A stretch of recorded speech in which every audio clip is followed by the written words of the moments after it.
Let's go ahead. Okay, good evening everybody. You're slightly diminished this evening. Right, good evening and welcome to this meeting of the Forum. My name is Andrew Neal and I'm the chair of the forum and the chair of today's meeting. The event is being held in Kensington Town Hall and is being streamed live on YouTube where members of the public and the media are welcome to watch the meeting remotely and listen to the discussions that will be taking place.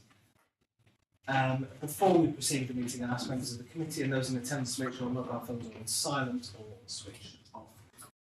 Okay, let's move on to the main part of the agenda. So we begin with item M6.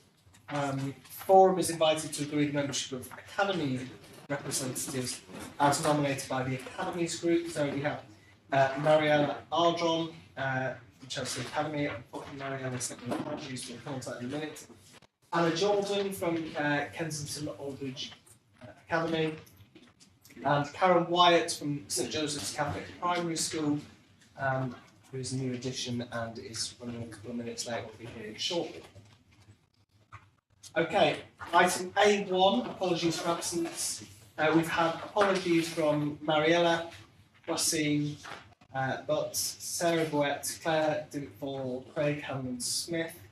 Anybody else, Luke? No? Okay, cool. Declarations of interest, item A2. Does any member of the forum have any items to discuss? Okay, fantastic. Let's move on. Item A3, minutes of the meeting held on the 15th of January 2024. Anything from the minutes? Peter, I'm looking at you. No, I can't find anything from the minutes. Yeah. Oh, well. Luke, well done. I have already congratulated you. Okay, that's probably better than your school's record of achievement. Okay, so is it your wish for them to be signed as correct record? Yeah. Welcome to Karen, who's just joined us. Karen, you were introduced a few minutes ago. Oh, sorry. We move on to item A4, DSG monitoring 23-24 and declaration of balances form. So obviously this is the form that we discussed in some length, and Anita, over to you to talk us through this. Yeah, just picking up the headlines from the report. We've had no change to the DSG since the report in January. But in terms of the forecast, we're now forecasting 1,595,000 underspend on the high need block, and that's because we've done a lot of work in relation to you know, I think everyone knows we've had some staffing issues, but we've now managed to do a lot of work in terms of the correcting payments out and checking all the payments for independent schools, which is good news in terms of that cost is definitely lower than we had previously forecast. And also what we're paying for placements in other boroughs as well. So that is all positive news. We are still continuing our checks, but this is our best estimate at this stage of the year-end position. So that means that that will go towards reducing the estimated deficit balance. And also when we come on to the high needs paper, makes the proposals in that paper affordable. So that is good news. And then as Andrew refers to, moving on to look at the school balances. And we've got the updated position in the Appendix A. And so the estimate from schools is that 3 of them will be in deficit by the end of this year. And that may increase further, or the expectation is it will increase further by the end of 25-26. But we have still got a significant number of schools with excessive balance in accordance with the DFE definition. So we've got this declaration of balances form proposal, and I'm sure it's it's all about good budget management. I'm sure it's the sort of information that everyone's sharing with their governors and using in terms of being able to set their budgets. But as agreed, we have included a proposed form that we would collect every year from schools for those that have got balances over 5% for secondaries and 8% for primaries and maintained schools. But happy to take any comments on that, on the proposed form, or any Yeah, questions. Okay, so if we just make sure we run through myself as the chair. So if we start with DSG first, just are there any comments or questions for Anita about DSG? Peter? I understand the situation. I'm just slightly worried that we haven't been able to track these placements, the cost of these placements and other things. Although clearly it's good news that you're writing back stuff, cash into the budget. I mean, are you up to two questions, I guess. Is there any likelihood of getting money back before 2023-24? I mean, and secondly, are you up to establishment now in the sort of area of monitoring external placements? And can we expect sort of, I'm not asking you to commit, but can we expect sort of pretty good forecasting from now on? I mean, I think that's a very reasonable question. So we've got agency cover. Right. So we don't have full permanent staff in post, but I think because we've had staffing absences, the knowledge has been spread wider than it was before because other people have had to pick it up and gain more experience. So we're also looking at how, working very closely with Julie's SEN team as to how we try and have, systems that have got the most up-to-date information. So we're always working together to try and improve that. So as best as I'm able, unless something happens that the agency member of staff moves elsewhere, then my answer is yes, we are on top of this, but as long as we stay as we are, that will continue to be the case. But if it changes, I'll let people know. And in answer to my first question, which was, can we expect any write-backs in the years before 2023-24? Don't think that will make so. So we are including some estimates for this in here, and I don't think it will have a significant impact on the forecast. Yeah. Thank you. Peter, anything else on DSG? Just in regard to Appendix A and E, it's probably my ignorance, but why is there no reference here to the academy schools? We're not responsible for academy schools, and academies do not report to us. Also, some of the academies are part of chains, and so we don't. There's not information available on individual schools within those MATs, should I say, not chains, but part of the academy trusts. But it's not the Schools Forum responsibility or the council's responsibility. Okay, right, moving on to the form. Any comments on the balances form?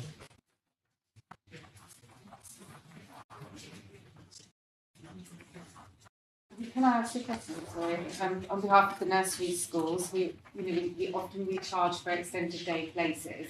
Is that included in this, or from reading this, is that taken out of the equation? Is this less total revenue income less I-17, which is where we take all our extended day income into? So all the self-generated income for the nurseries won't be included in this clawback? So following, I think, some comments from previous forum, all revenue income will be included as part of your wider revenue picture. It's in the forms, isn't it? Yeah, It's it's taken in the out. If forms. you look at Yes, it where the example, it was in the Appendix example, B. wasn't it? Appendix B. Yeah. It shows you how you take those parts out. So they're excluded? Yeah, it says Yeah. less Yeah. at the top. Yes, not included. As it Excellent. just said, they're excluded. Yeah. Definitely. Okay, thank you. Just wanted to clarify that. Thank you. Thank you. Anything else? Okay, all right, so Sorry, just going back, I think that's a bit misleading potentially. Under the new system, your top line balances are there, then you exclude all the things, but it may well be that the balances just shown here do include, because you may not have taken them out. They're forecasts, aren't they? Whereas this is, No, the balances here and forecast. yeah, but some of them are forecast for 2024. The these balances are may well include. the overall. Yeah, so because the balances overall, you're quite right, Matt, balances overall have to be the total balances that are reported, but in terms of any reporting and any review of the size of the balance and whether there should then be any balance control mechanism, we're saying that those sorts of income streams shouldn't be included in. So they're calculation. mitigations. Yes, yes, that's And the correct. next meeting when we review them, we would love to see those taken. Could I ask a question? Is there a difference in type of schools as to whether income from lettings from land is included in those figures? Yeah, so Will it'll that be be, equalised? well, it'll be different for voluntary aided schools, so Church of England schools and Catholic schools. The land is the RBKC and not the landlord. But in order to compare apples with apples, not apples with pears, shouldn't then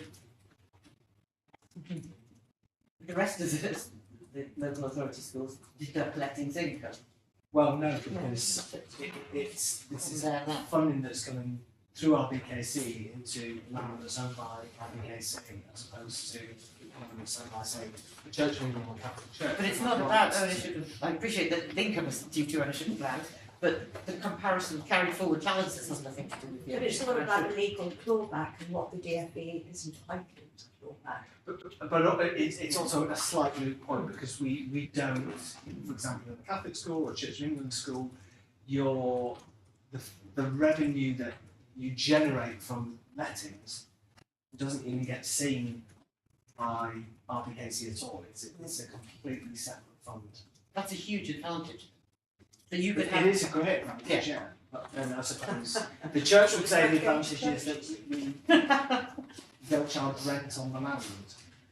Yeah, no, you're going to be technical. They also can get money from other sources in school funds. I didn't at the beginning of that. They can have money from other sources in Yes, school no, sure. funds that are also kept separate from on balance what we get. I see, yes. Church revenue. It just makes generating I've not seen any of income that. very difficult. What money It, from? I have been. That'll be volunteering. definitely the Church of England, not the Catholic Church.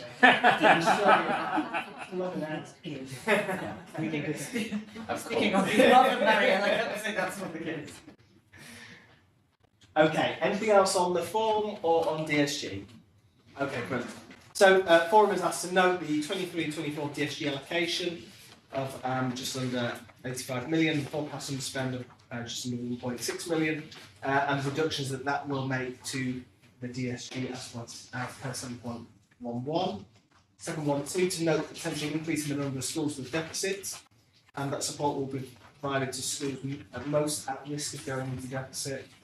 713, agree the declaration of balances form to be implemented from 24-25 budget setting based on 23-24 outturn. And finally, 714, agree for a balances control mechanism criteria to be brought to June form for implementation from 26-27 for that version to go to the scheme for financing schools to be updated prior to consultation with all of the schools or the maintained schools.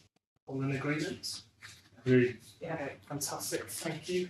We move on to A5 recommendations from the High Needs Block Reference Group. Julie, over to you. Thank you. So this paper is feedback from the reference group meeting on the 20th of February. It's a little bit more detail on the underspend that we're forecasting for the year end, the really 1.6 million that Anita's already covered in detail.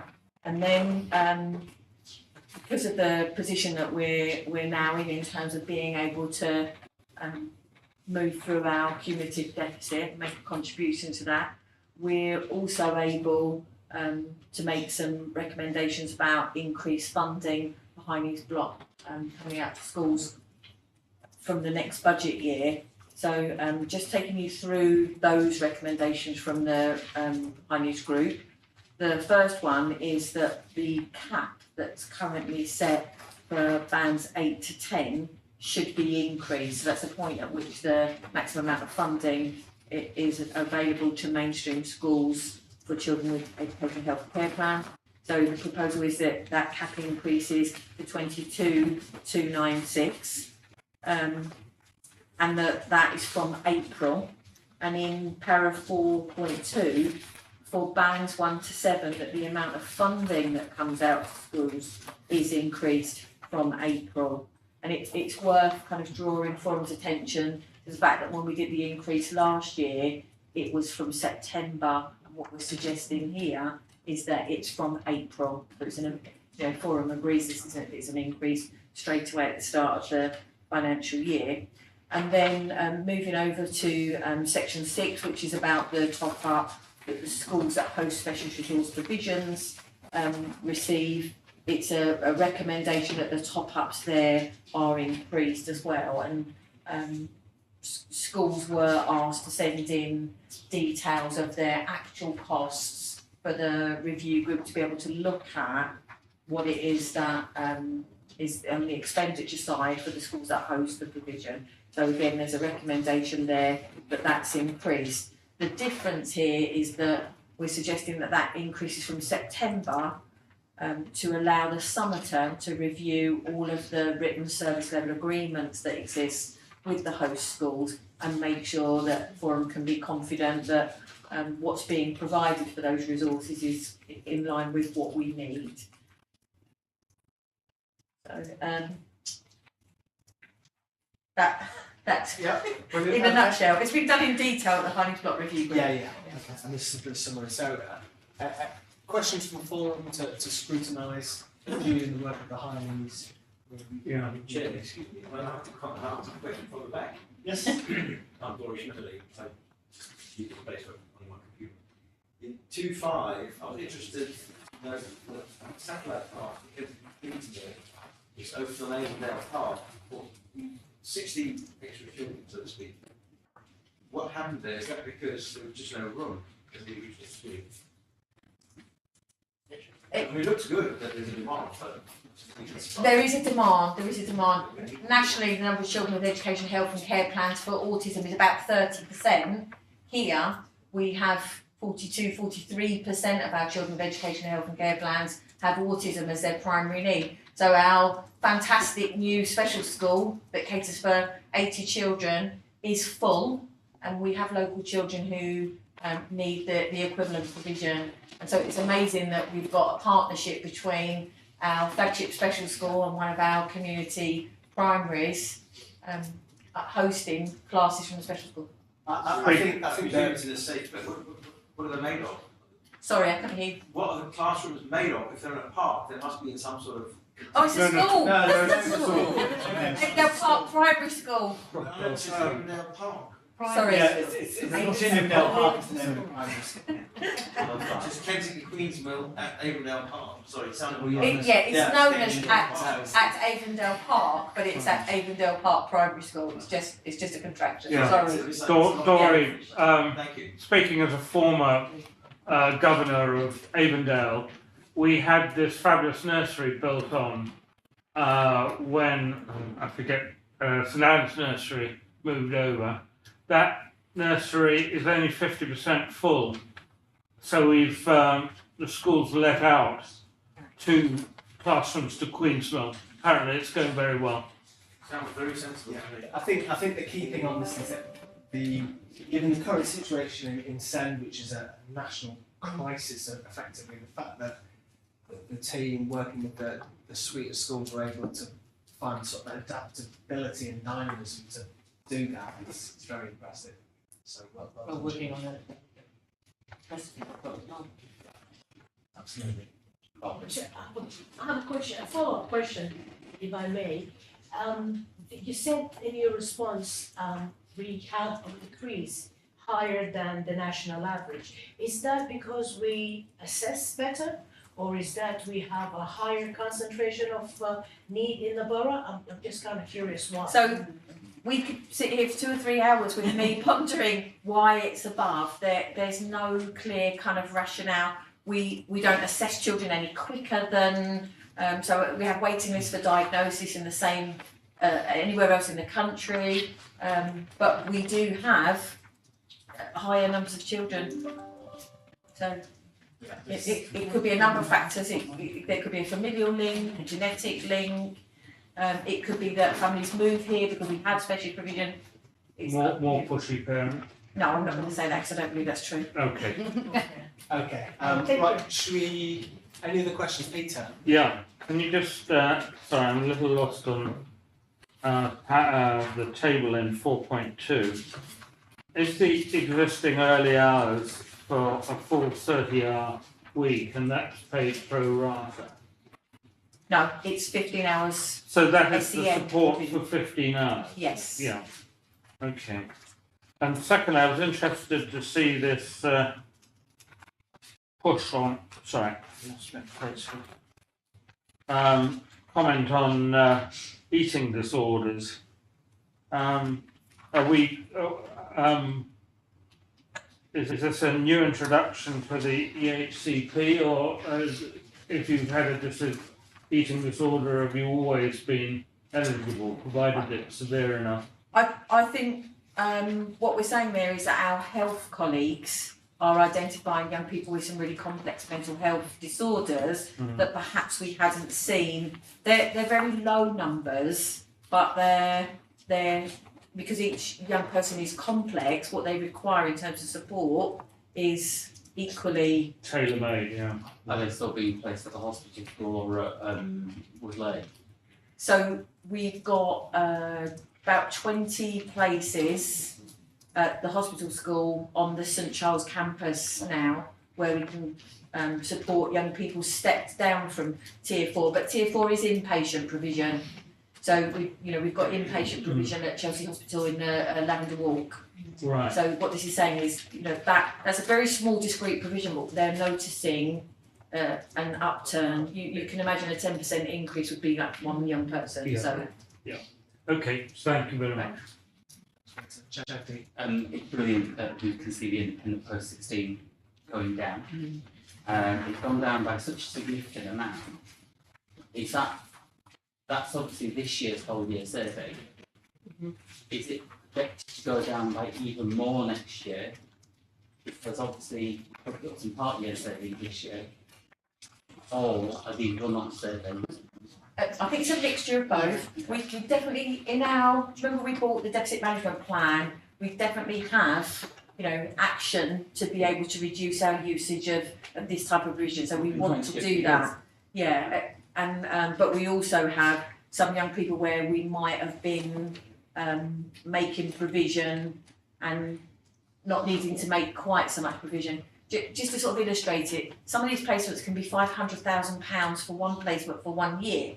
And we might think this person is going to go into a placement in April and it could be September by the, so quite a lot of your forecast years, but they're so few and far between these placements. In September we might still be looking. So we'd be putting help in a bespoke kind of tuition or through the hospital school instead, but we've earmarked the money to pay the fees if suddenly a place became available. I don't think you've answered my question. So yes, we expect to see more savings because we expect to see there be less use. That's our direction of travel, and we are still checking everything, every bill that comes in against what we thought was coming in. So there might be some fortuitous one-offs as well. Thank you. And then similarly, in pre-16, there's been £1 in £6 nearly saved. And we're actually at last year's outturn. Is that just because we ended up last year's outturn? Or is that actually a saving that's not being adjusted? Sorry. The outturn in 22-23 is pretty much similar to where we're at now. Yeah. Did we over budget, or is it really saving? So when we set the 23-24 budget, we didn't, because we set the budgets in January, we didn't know the outturn. So the outturn ended up being lower than we previously anticipated. So the difference between the upturn and the current forecast, it's right that it's showing that it's very similar. I'm not, hopefully I've answered. We could expect $1.5 million in the next year as well then. We need to, don't we, because we've got No, the no, cumulative deficit, So so. we're actually heading in the right direction to be less than Exactly. $2 million at the end of next year. Yeah, that's really good, yeah. Yeah. And in the areas where When will we we're, know that? That's not gonna be sort of June. Do we know by June? That was that later down the line. I think some of it is early in the autumn term, Yeah. because some is about where young people go on to in September as well. Okay. Yeah, and some of the areas where we're spending more money than we budgeted are areas where we are making more provision in borough. Okay. Any other questions on this?